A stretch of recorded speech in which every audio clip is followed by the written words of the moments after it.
This week, Hotspotting is publishing the new edition of Top 5 Brisbane Hotspots, and I'm expecting this to be one of the standout markets in Australia in 2020. Now, I know that many commentators have forecast a Brisbane boom in recent years, although many, I suspect, were simply assuming that the Queensland capital would follow the lead of Melbourne and Sydney. Brisbane, until recently, has actually lacked the core growth drivers that boosted markets in the two biggest cities. I suspect that many of you become a little bit sceptical about forecasts of a Brisbane boom. But as I see it, the ducks are finally falling into line for Brisbane. And now the data is showing a rising market. Population data is favourable.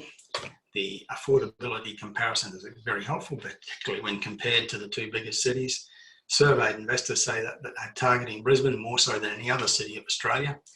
And the major piece of the puzzle that's been previously missing, which is infrastructure spending, is now starting to happen. So at last, the Brisbane market is showing meaningful improvement, and it's ready for that long overdue boom, I believe. Indeed, pretty much every statistic that matters depicts uplift in the Brisbane market, and prices are expected to rise in 2020. And indeed, according to the latest figures, they already are. The latest price data from SQM Research shows that Brisbane house prices are up 5% in annual terms, which is a major improvement on the 1% to 2% type figures that we've been seeing for annual growth for Brisbane in recent years, while the CoreLogic monthly price report published this week shows Brisbane house prices up 2% in the latest quarter alone. And if you annualise that, we're starting to see annual growth rates, if they continue, 8, 9, 10%. For Brisbane this year. And I do expect the momentum in the Brisbane market to gather pace as 2020 unfolds. Our latest survey of sales activity reveals that there are 37 suburbs of rising buyer demand across the Brisbane metro area. That's the second best result that we've recorded for Brisbane in the past 3 years, and almost double the number of growth markets that we recorded 6 months ago. Vacancy rates continue to improve, although there are still a few areas of weakness. And 43% of Brisbane suburbs have delivered annual growth in the median house prices in the last 12 months, including double-digit uplift in the strongest areas.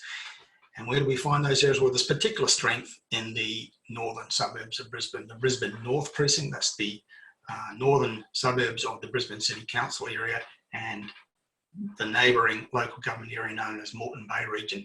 Jointly, they account for well over half of the ranked suburbs that we regard as rising markets in Brisbane at the moment. The south side has many of the struggling markets, and the Brisbane inner city, while improving, still has its problems.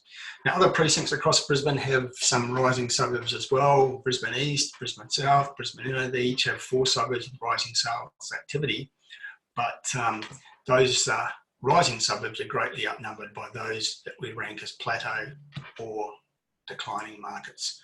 Brisbane inner city is a bit of a confusion, lots of contrasting rankings amongst the 22 suburbs we rank there. 4 are rising, 7 plateau, 1 consistency, 7 declining, and 3 we still rank as danger markets. But that's an improvement because 18 months ago, the Brisbane inner precinct had 12 suburbs that we classified as danger markets, largely because vacancy rates were so high. But now, with the steady improvement in vacancy rates, the inner city markets are generally looking a lot better.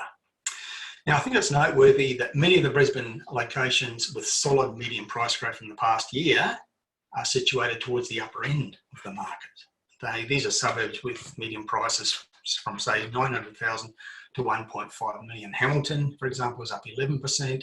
Balmoral, 7%. Indooroopilly is up 12%. Newmarket's median prices risen 16% in the last 12 months. Rochedale and Sherwood, they're both up 7%. Toowong's up 10%. And Windsor, the median price of 950,000 is up 22%. That's in the inner northern suburbs of Brisbane. Highgate Hill, near city suburb, stands out because it's had good median price growth, both for houses up 8% and apartments up 10%. I think all of that's significant because when capital cities begin a growth phase, it's usually the top end of the market that moves first, and then the growth ripples out from there. And that's why I like some of those middle ring areas of Brisbane right now, looking to the future, particularly on the north side, as well as 1 or 2 of the outer ring precincts as well. To find out more, get yourself a copy of the new 2020 edition of Top 5 Brisbane Hotspots, which we publish this week. If you have any questions, contact me, Terry Ryder, on ryder@hotspotting.com.au. Bye for now.